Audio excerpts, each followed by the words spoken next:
আপুনি এই 4 বছৰত আপুনি যথেষ্টখিনি শিকিলে আপোনাৰ কথাৰ পৰা হেতু এটা মোৰ অনুমান হৈছে প্ৰথম একদম নিৰ্বাচিত হোৱা এজন বিধায়ক হিচাপে 4টা বছৰ আপোনাৰ অতিক্ৰম হ'ল এতিয়া আৰু এটা বছৰ আছে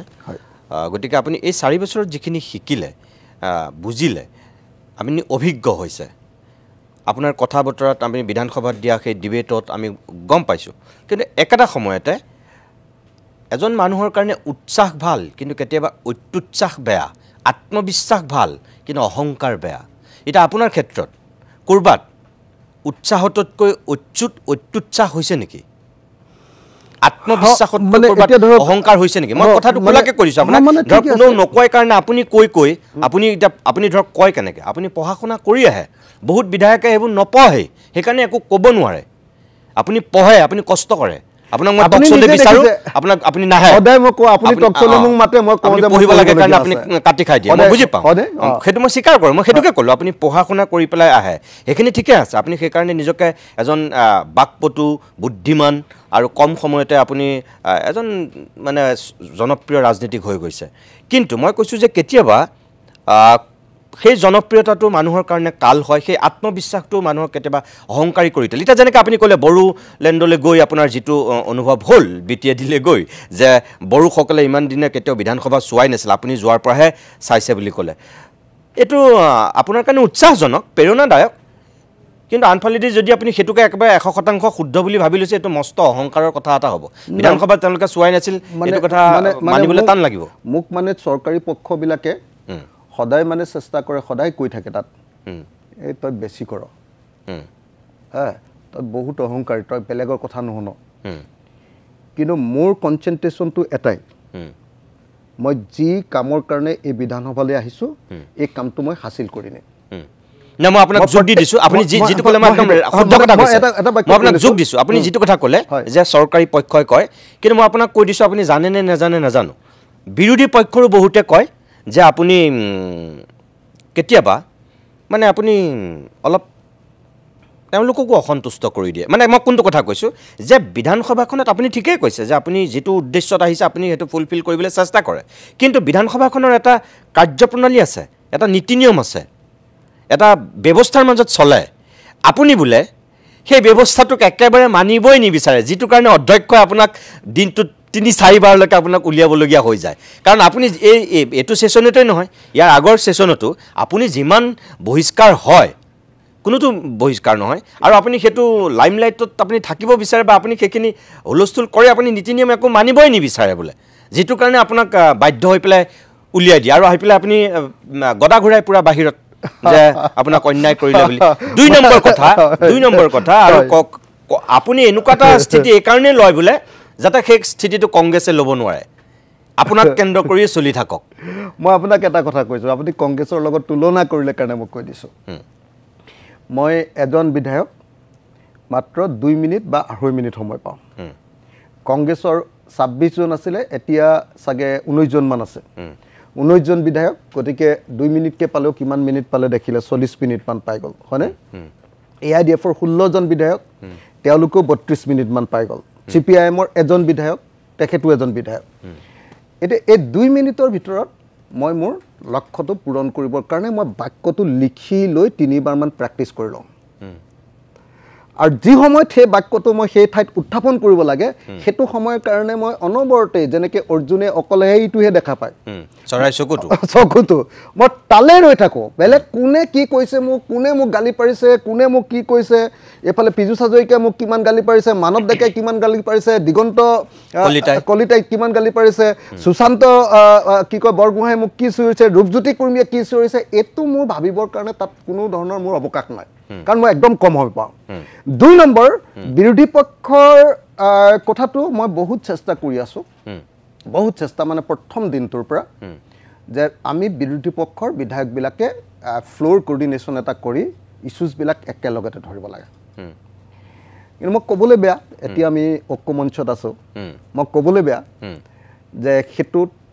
মই এতিয়ালৈকে সফল হ'ব পৰা নাই সফল হ'ব নোৱাৰাৰ মূলতে বিলা আপুনি নিজেই মানে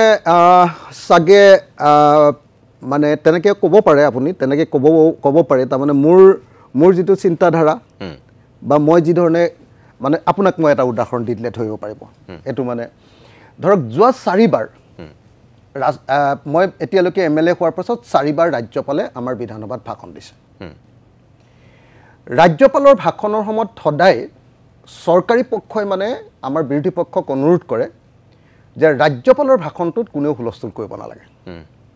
পীযুষ হাজৰিকাই সদায় কংগ্ৰেছক অনুৰোধ কৰে এআইডিএফক অনুৰোধ কৰে সিপিআইএমক কৰে আৰু মোক কৰে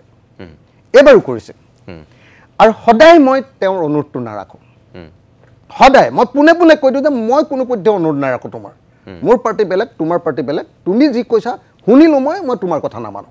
মই মোৰ কথা পাৰ্টিৰ মতেহে চলিম তোমাৰ পাৰ্টিৰ মতে মই চলিব নোৱাৰো এতিয়া মই সেই কথাটো এদিন হেমেন দাস ডাঙৰীয়াক দুবাৰ সুধিলো এতিয়ালৈকে মই হেমেন দা মোক এটা কথা কওকচোন যে ৰাজ্যপালৰ ভাষণৰ সময়ত যেতিয়া ভাষণ দি থাকে সেইটোত আমি মনে মনে থাকিব লাগে নে বিধায়কবিলাকে আমি ধৰিব লাগে কলে হে বুবক নেকি তই এনেকৈ কৈছে মোক ৰাজ্যপালৰ ভাষণটো হ'ল এখন চৰকাৰৰ নীতিৰ ঘোষণা যদি তই সেই ৰাজ্যপালৰ ভাষণটোত হুলস্থুল নকৰি ৰাজ্যপালক ভাষণটো দিবলৈ দি থাক আৰু তই যদি একো প্ৰতিবাদ নকৰ তাৰ অৰ্থটো হ'ল তই বিজেপিৰ চৰকাৰৰ নীতিটো গ্ৰহণ কৰি লৈছ মই বোলো তেতিয়াহ'লে প্ৰতিবাদ কৰিব লাগে কৈছে প্ৰতিবাদ কৰাটোহে পৰম্পৰা প্ৰতিবাদ নকৰাটো পৰম্পৰা নহয় কিন্তু বিজেপি চৰকাৰ অহাৰ পৰা হিমন্ত বিশ্ব মুখ্যমন্ত্ৰী হোৱাৰ পৰা এটা নতুন পৰম্পৰা আনিছে যে বিৰোধী পক্ষক অনুৰোধ কৰে প্ৰত্যেকবাৰে কিবা এটা অজুহাত দেখায় এইবাৰ কোকৰাঝাৰলৈ গৈছোঁ গতিকে নকৰিবা এইবাৰ আমুকটো হৈছে গতিকে নকৰিবা এইবাৰ নতুন আমুক হৈছে এইটো নকৰিবা এনেকৈ ধৰণে কিবা এটা কয় আৰু বিৰোধী পক্ষ মানি লয় মই নামানো এতিয়া আপুনি কি ক'ব কওক এটা মই যে নামানো মই তেওঁলোকক কৈ দিওঁ যে মই নামানো আকৌ দেই পিছত মোক বেয়া পাই লাভ নাই আকৌ মই কোনো পধ্যে নামানো আপুনি ভাল পালেও নামানো বেয়া পালেও নামানো তেওঁলোকে মানে এটা মই সত্যত আছো নে তেখেতসকল সত্যত আছে এইটোতো দৃষ্টিভংগীৰ ওপৰত নিৰ্ভৰ কৰিব এতিয়া চাওক মই আপুনি যিটো কথা কৈছে যুক্তি আছে একদম সত্য কথা মই বিৰতি ল'ব হৈছে তথাপি মই আপোনাক কৈছোঁ যে এটা বস্তু চলি আহিছে পৰম্পৰা আপুনি কৈছে পৰম্পৰা এটা চলি আহিছে কাৰণে চলিয়েই যে যাব লাগিব তেনেকুৱা কথাওতো নহয় কেতিয়াবাতো কোনোবাই সেইটো ভংগ কৰিবও পাৰে এতিয়া ধৰি লওক যে মোৰ কথাটো হ'ল মই বিধানসভা বাহিৰৰ মানুহ যিহেতু মই নাজানো মই আপোনাক বাহিৰৰ পৰা কথাটো দৃষ্টি কৰি পেলাই কৈছোঁ যে আপুনি সেই সময়ত প্ৰতিবাদ নকৰাকৈ যিহেতু চৰকাৰে আপোনাক অনুৰোধ কৰিছে যে ৰাজ্যপালগৰাকী যিহেতু ৰাজ্যখনৰ 1 নম্বৰ মুৰব্বী ব্যক্তি গতিকে তেখেতৰ কথাখিনি বিধানসভাৰ পৰম্পৰা অনুসৰি তেখেতক ক'বলৈ দি লওক তাৰপিছতো আপোনাৰ হাতত সুযোগ থাকে যে সেইখিনি আপুনি বিৰোধিতা কৰাৰ সেইখিনি যে আপুনি তন্নকৈ খণ্ডন কৰাৰ আপোনাৰতো পৰৱৰ্তী সময়ত অধিকাৰ থাকে আপুনি ৰাজ্যপালগৰাকীক সেইখিনি কথা ক'বলৈ দি পৰৱৰ্তী সময়ত আপুনি কিয় সেইখিনি উবুৰি খাই নপৰে মই 1.5 মিনিট পাম মই যেতিয়া 1.5 মিনিট ভাষণ দিওঁ সেই 1.5 মিনিট ভাষণটোৰ ওপৰত হিমন্ত বিশ্ব শৰ্মাই 2 ঘণ্টা ভাষণ দিয়ে নহয় আপুনি হুলস্থুল কৰাৰ পিছতো ৰাজ্যপালেতো ভাষণ বন্ধ নকৰে বন্ধ কৰি দিয়ে মই এবাৰ 1.5 ঘণ্টাৰ ভাষণ লিখি লৈ গৈছিলে 20 মিনিটত বন্ধ হৈছে কোকৰাঝাৰৰ 1.5 ঘণ্টাৰ ভাষণ লিখি লৈ গৈছিলে যোৱাবাৰ ৰাজ্যপালে 1.5 ঘণ্টাৰ ভাষণ লিখি আনিছে ৰাজ্যপালে 2 মিনিট ভাষণ দিবলৈ পাইছে মোৰ উৎপাত বুলিয়ে কৈছোঁ জানিছোঁ মইতো ডাইৰেক্ট ধৰোঁ তেওঁ যেতিয়া লগে লগে কয় যে আমাৰ চৰকাৰে মানে ইমান হেৰি কৰি দিলে অসমক এনেকুৱা হেৰি কৰি দিলে শান্তিৰ মানে স্বৰ্গৰাজ্য কৰি দিলে জানিছোঁ প্ৰথম বাক্যটো চৰকাৰৰ জয়ঢুলটো কোবাই দিয়ে হয়নে নহয় কোবাই দিয়াৰ লগে লগে মই কওঁ যে ঠিক আছে আমাৰ নেশ্যনেল ক্ৰাইম ব্যুৰ ৰিপৰ্টত আমাৰ হেৰিটো কেলে 1 নম্বৰত আহে ন এই বুলি কওঁ এইবাৰ যেতিয়া তেওঁ ভাষণ দিলে মই ক'লোঁ যে কেলেনো বিটিআৰত আপুনি ভাষণটো দিওঁতে কিয়নো আমাৰ হেৰিয়াৰ নামটো কি কয় আপোনাৰ বড়োসকলৰ পিতা কি কয় আপোনাৰ উপেন্দ্ৰনাথ ব্ৰহ্মৰ নামটো কিয়নো আপুনি উচ্চাৰণ কৰি লোৱা নাই মই ক'লোঁ যে আপোনাৰ গোটেই ভাষণটো মই চাই দিলোঁ চাই লোৱাৰ পাছতো আপুনি চোন 1 লাইনো আপোনাৰ বিটিআৰ চুক্তিৰ ৰূপায়ণ সম্পৰ্কে এটা বাক্য কোৱা নাই আপোনালোকে আকৌ বিটিআৰত একদম বিৰাট সাংঘাতিক ধৰণে আপোনালোকে হেৰি পাতিবলৈ আহিছে ৰাজ্যপালে ভাষণ দি থাকোঁতে মই এই প্ৰশ্নবিলাক উত্থাপন কৰি আছোঁ শুনিছোঁ মই দি থাকোঁতে উত্থাপন কৰি আছোঁ আৰু বাকীবিলাকে মনে মনে আছে যে মই আকৌ চিপিএমৰ বিধায়ক আমাৰ তালুকদাৰ দাক মই উল্টাই গালিহে পাৰি আছোঁ এই তালুকদাৰ দাক কি চিপিএম মানুহ আপুনি ৰাজ্যপালৰ ভাষণ শুনি আছে মনে মনে মই কৈ আছোঁ আমিতো ককাই ভাই একদম আমি একদম ককাই ভাই মানুহ একদম আমাৰ বন্ধুত্ব আছে এইটো সদায় 45 দিন একেলগতে যেতিয়া মানুহকেইটা থাকোঁ কিমান বন্ধুত্ব মইতো তেওঁক উল্টাই গালি দি আছোঁ যে আপুনি এইটো কি কম্প্ৰমাইজ কৰি থাকে প্ৰত্যেকবাৰে এনেকুৱা চিপিএম নেকি এনেকৈ গালি দিছোঁ মই বুজিছে নাই এতিয়া এই প্ৰশ্নটো যে এতিয়া সেইকাৰণে নীতিগতভাৱে আমি কি কৰিব এতিয়া ধৰক এই আইন সংশোধনী আইন সংশোধনী মই যেতিয়া আইনখন গোটেই ৰাতি পঢ়ি বুজি পাওঁ আৰু মই বুজি পোৱাই নহয় ৰাতি 2:30 বজাত মই সেই আকৌ হেৰিয়াৰ ইউনিয়নক ফোন কৰিছোঁ আপোনাৰ কি কয় মিউনিচিপালিটি ইউনিয়নক যে এইটো হ'লে কি হ'ব এইটো হ'লে কি হ'ব এইটো হ'লে কি হ'ব তেওঁলোকে যে এইটো ছাৰ আমাক মাৰি দিলে আমাৰ ইমান টকা দৰমহা কমি যাব নহয় ছাৰ এইটোতো মই নাজানো তেওঁলোকে মোক অংকটো দি দিছে সেইখিনি মই ধৰিছোঁ এতিয়া মই যিটো প্ৰিপেৰেশ্যন লওঁ বা মই যিমান ভিতৰলৈ সোমাই যাওঁ সেই ভিতৰলৈ সোমাই যোৱা মানুহৰ সংখ্যাটো কম কাৰণে বিধানসভাখন ইণ্টাৰেষ্টিং হৈ নুঠে ঠিক আছে আপুনি এটা কথা মই কওঁ মাত্ৰ এটা বাক্য হিমন্ত বিশ্ব শৰ্মাক হিমন্ত বিশ্ব শৰ্মাই একদম ফটা লেকচাৰ দি থাকে তেওঁ প্ৰত্যেকটোতে 6 মাৰি